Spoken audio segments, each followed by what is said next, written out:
గ్రాని ఏం చేస్తున్నావు? బెండకాయలు చట్నీ ఎర్రగడ్డ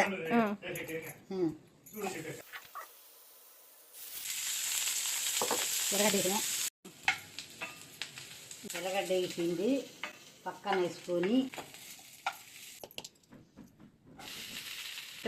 బెండకాయ వేగాల.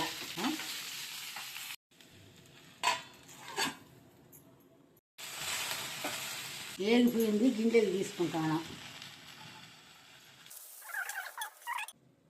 ఆ పెనుములోనే నూనె వేస్తాను. పచ్చిమిరకాయలు చేస్తాండ, టమాటాలు వేస్తాండ. స్వామి వేయించిన మిక్సీకి వేస్తా ఉండ. చట్నీ పిండి రాండి చల్లారనిక్క వేయాలి. చూడు అవుతుంది స్వామి.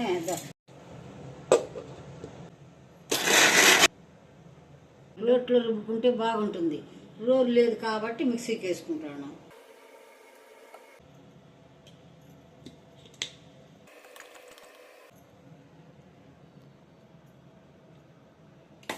అల్లే ఉండాలి. సూపర్. అన్నీ వేయించి పెట్టుకొని ఎర్రగడ్డలు వారగా సపరేట్గా పోసుకొని తీసుకుంటాను. చూడు ఉంటుంది ఇది.